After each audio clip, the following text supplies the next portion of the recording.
My mother-in-law yelled at me, saying I not only make our son do chores and take care of him, but now I'm trying to get our money too.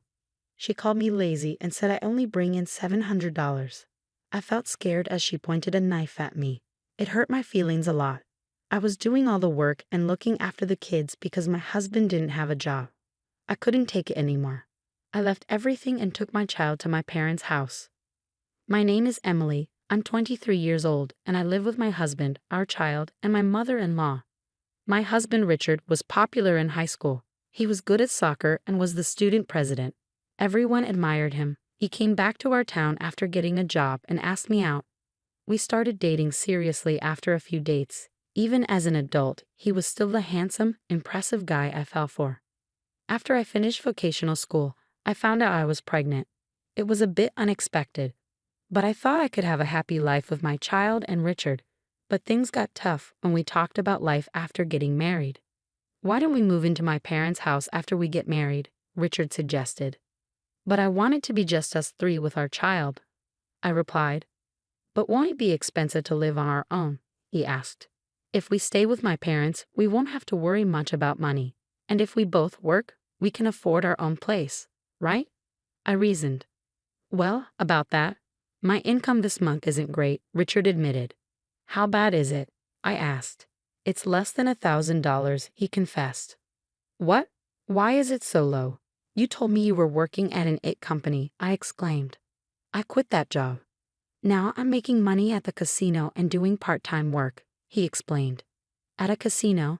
Why would you do that?" I questioned. After just 1 month, he quit his job. "If you're okay with paying for everything, we can live in an apartment," he said casually. His lack of enthusiasm made me worried. Was I the only one excited about our new life? Seeing my concern, he gripped my hands tightly. "It's just temporary until I find a new job. I'll make you happy, Emily. I'll take care of all the chores and our child until then." Believing his promise, we got married and moved into his parents' house. After giving birth safely, I was determined to work hard for our son. Both Richard and my mother-in-law seemed happy, and I looked forward to our future together. But even after our son was born, Richard didn't help with chores or taking care of our child.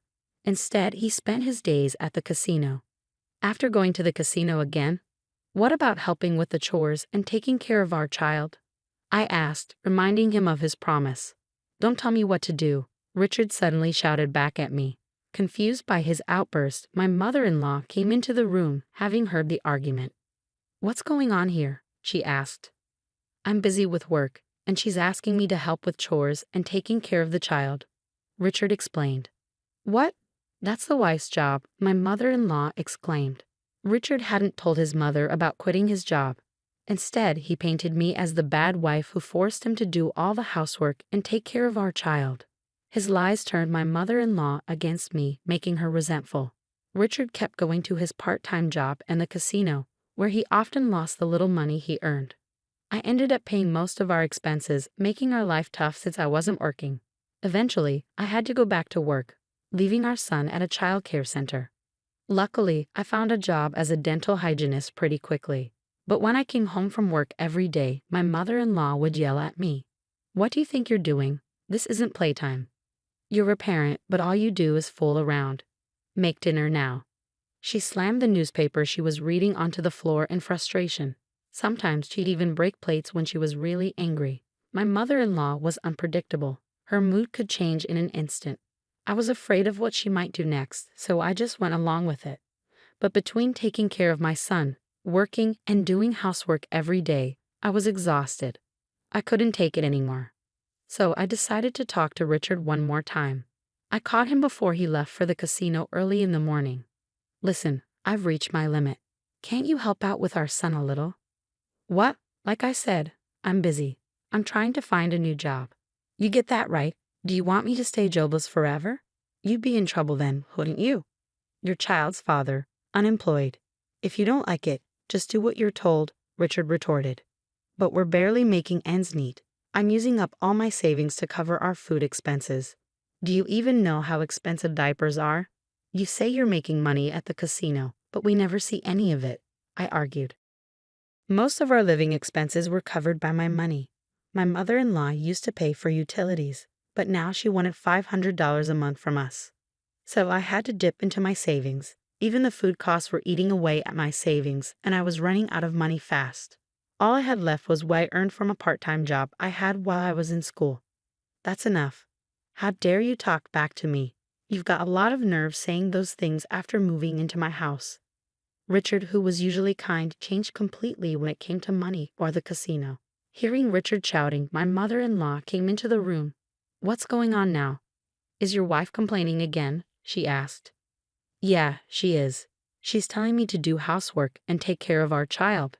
And she wants me to help with the living expenses. Can you believe her audacity, Mother? Anyway, I'm off to work now," Richard said as he left. Once he was gone, my mother-in-law's expression turned sharp. "You've got some nerve, expecting us to take care of your child and do the housework while demanding money from us. You should be ashamed." "It's not like that. I'm not making demands. Life is just really tough without a little help," I tried to explain. "You must be wasting money, aren't you?" Careless with finances, my mother-in-law accused. She didn't understand the situation at all. She didn't know that her own son was unemployed and spending all his time at the casino. I was told to keep quiet, but I couldn't hold back anymore. "Do you know that Richard isn't earning anything? He's unemployed because he quit his job." "What are you saying? Richard has always been successful. Sure, he didn't pass his college entrance exams, but he got a job at a reputable company," my mother-in-law insisted. "He quit that job after just a month. Now he's always at the casino. I can't manage on my savings alone. It's not fair," I pleaded. "Don't talk nonsense." My mother-in-law refused to believe me. Her son, who had always been successful in sports and studies, was her pride and joy. She couldn't accept that he was now unemployed and wasting his time at the casino. Her face turned red with anger, and she stormed out of the room. When she returned, to my horror, she was holding a knife. "What are you going to do? Please stop." I stepped back, holding my son close. My mother-in-law advanced towards me, knife raised. "I'm tired of your insults towards my son. Having a wife like you is ruining Richard. You're a lazy parasite living off a measly $700. Get out of this house." Her harsh words made me break into a cold sweat. I feared for my son's safety. Seeing my fear, my mother-in-law seemed satisfied and lowered the knife. "Good, you understand. We don't want parasites like you here. Just stay quiet and do your chores," she said before leaving the room. Feeling the tension lift, I collapsed to the ground. My son started to cry, sensing something was wrong. I held him close, stroking his back, and made a decision. We couldn't stay in this house any longer. It was unbelievable that someone could threaten with a knife so casually. She didn't even seem human. Until now, I had been swayed by Richard's sweet words. After every argument, I used to think I needed to support him, that he would fall apart without me. But I had reached my limit. Above all, I had to protect my crying son in my arms. I couldn't raise him in this house. I decided to leave the next day. In the morning, my stern-faced mother-in-law spoke to me. "Emily, get ready for my husband's memorial service next week. All our relatives will be there, so everything must be perfect." Without waiting for my reply, she left for a neighbor's house. Next week was my father-in-law's memorial service. Richard and my mother-in-law had been planning a big feast and reminiscing about him. I was supposed to handle all the preparations, but I wasn't listening anymore. As soon as they left, I quickly packed our things and fled my in-laws' house. I didn't have much, just clothes, my son's toys, and diapers. When I got back to my parents' house, they were surprised. But when I told them everything, my mother cried and hugged me tightly. My usually calm father was very angry and told me to rest at home. Then that evening, the phone rang. It must have been Richard, wondering why I hadn't returned to make dinner. Ignoring the call and blocking his number was a good move to protect yourself and your son. The next day, mother-in-law and Richard showed up at your parents' house together, banging on the door early in the morning. Your parents tried to send them away, but you decided to let them in. As soon as you opened the door, they started shouting. "How could you leave without a word? What kind of wife does that? It's strange to just disappear like that." "Please, let's not shout. You're disturbing the neighbors," you said calmly, holding back the urge to point out who the real problem was. "When they tried to grab you, your father stepped in. We'll call the police if you resort to violence." Let's talk inside first, with my parents present, he said firmly. Once inside, you initiated the conversation with mother-in-law and Richard. Why did you leave without saying anything? I was overwhelmed with childcare and my job, and yet you never helped, despite my pleas. Well, I was busy too. Busy at the casino, like I've already said. Our son doesn't go to the casino. Stop spreading lies. Richard insisted, while his mother seemed to still believe he was working. It seemed she thought highly of him and couldn't imagine otherwise. Mother-in-law, where do you think Richard is employed? You asked. At a securities company. I saw the job offer letter. After all, she replied confidently. Well, why don't we call them and find out if Richard is still there? That would settle it, you suggested. Oh, wait a minute. Richard stammered nervously. What's the problem? If you're working there, it shouldn't be an issue. That's, ignoring Richard's discomfort, you dialed the securities company on your phone and switched to speaker mode so everyone could hear. You asked if Richard was working there. That individual resigned several years ago, if memory serves me right. He was with us for just about a month, came the response from the other end of the line. The words from the phone left mother-in-law speechless. Richard was looking down, his fists clenched. Did you really quit? Why? She asked. Because it was frustrating. Everything was just grunt work, and the boss would yell at me for the smallest mistakes. It felt like harassment, Richard explained. Richard, why didn't you tell us what you've been doing since? You asked. I'm job hunting, he replied vaguely. How many years have you been job hunting? You don't seem to be getting any offers. Tell me, how many companies have you applied to so I can verify? You pressed.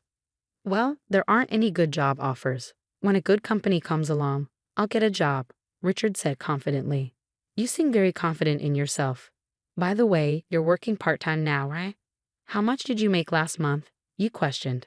700, Richard admitted reluctantly. 700? Didn't you tell me that Emily could only earn 700 and couldn't support herself? So you were the one supporting her? You questioned, realizing that Richard had misled his mother about your income. In reality, as a dental hygienist, you earned at least $2,000. Mother-in-law, now knowing the truth, blushed furiously as she glared at Richard. In response, Richard became extremely angry. Why do you have to do this? This is all your fault, making me look like a fool, he exclaimed, clearly hurt and embarrassed. He hit the table hard. You shouldn't reveal things like this in public. It's defamation. If you want to sue, go ahead, but I'll sue you for threatening me with a knife too. Besides, lawsuits aren't free. Do you have the money? You countered, standing up for yourself and refusing to be intimidated. At that, Richard clicked his tongue, likely realizing he had spent all his earnings from the casino. As mother-in-law was in shock after learning the truth about Richard's unemployment, I decided to lay it all out for her. I've been the one earning all our living expenses. When we got married, Richard promised to take care of the housework and childcare instead of me working. But after we got married, he didn't do any of it. That's different from what you heard, I explained. It seemed mother-in-law had simply believed whatever Richard told her, right? She had gotten upset when I asked for help with the chores and childcare. She even pointed a knife at me and told me to keep quiet and do my housework.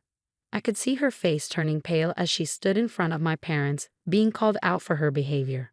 Mother-in-law, you haven't contributed anything to the household either. We've been living off my income this whole time. I have no intention of continuing to work for you, so I want a divorce, I stated firmly. Divorce? Wait a minute.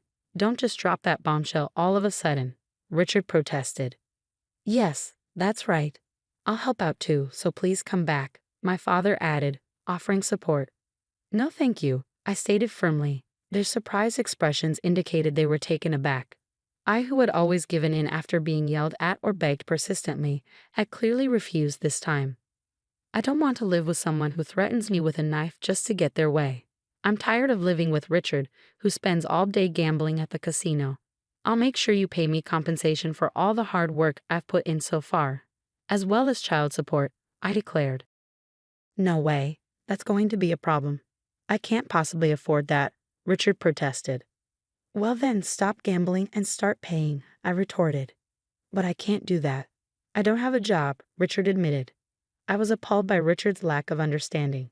You don't have a job because you're too picky about what work you do. Do you have any desire to do whatever it takes? There aren't many companies out there that would hire someone without qualifications or experience. Don't take society for granted. Many people work hard in difficult situations to earn a living. Yet people like you, who quit their jobs on a whim because they got angry or didn't enjoy it, no one will want to hire them. He keeps saying he'll find a job someday, but at this rate, it's unlikely. I'll contact you through my lawyer about the divorce proceedings. Please do not contact me from now on, I stated firmly. What? How selfish. What's going to happen to us? Richard protested. At my words, mother-in-law flared up in anger. I put on a deliberately puzzled expression and responded to her hostile words. I don't know. Maybe you should figure out how to earn a living on your own, you heartless woman. Heartless? I don't want to be called that by you. Remember when you called me a parasite living off a measly $700 per month? Remember when you said that to me, your daughter-in-law, while holding a knife to my throat?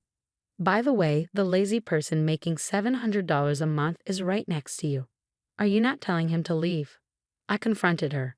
As I spoke, mother-in-law started shaking with rage. Maybe I went too far. She leaned over and grabbed my collar.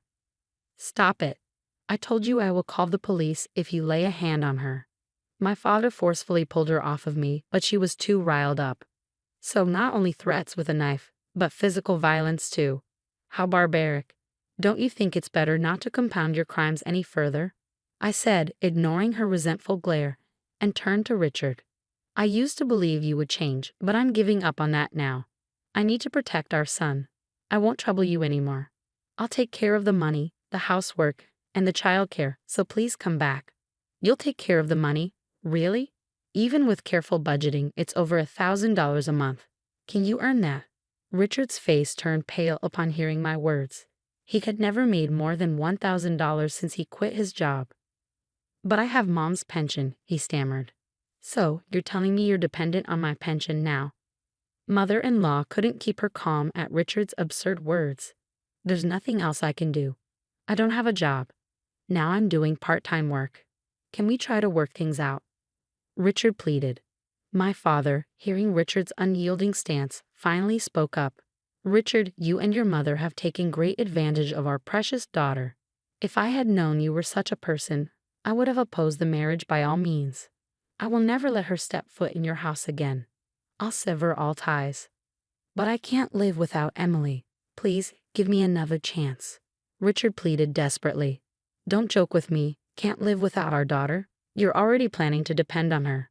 A man who has no intention or grit to earn his own living and make his wife's life comfortable doesn't deserve our daughter. Leave now, my father retorted firmly. For the first time, I saw my father shout. It sent chills down my spine and seemed to shake Richard and mother-in-law as well. Richard was kneeling, his head bowed. It was a stark contrast to the charming image I had of him during our college days. Please reconsider. I beg you, Emily, Richard pleaded once more. But my parents wouldn't budge. They were fed up. I don't want to be treated like a slave by you two anymore. Please don't involve me in anything from now on, I explained to Richard and mother-in-law. As soon as we kicked them out of the house, we locked the door. For a while, they banged on the door and shouted. But as soon as a passing police officer addressed them, they ran off. Later, I heard that Richard was cut off by his mother and kicked out of the house. Now he's living in a rundown apartment, surviving on part-time work and struggling financially. Apparently, due to his short temper, he doesn't stick to one job for long and keeps switching between part-time jobs at convenience stores, construction sites, and so on. He's barely making ends meet. In order to pay me compensation and child support, he's juggling multiple part-time jobs and is unable to look for a full-time job. There were rumors that he's still going to the casino and may even be in debt. But I'm not interested. News of Richard's downfall spread quickly among our high school classmates, and I received numerous sightings and information about him. It seems that the neighbors have witnessed mother-in-law kicking Richard out and their frequent arguments. His unemployment and the fact that he was left by his wife became public knowledge. She must be feeling extremely embarrassed after boasting about her son all the time. She hardly ever leaves the house now. With the help of my parents in doing the housework and raising my son, I continue working. I now have more free time to spend with my son.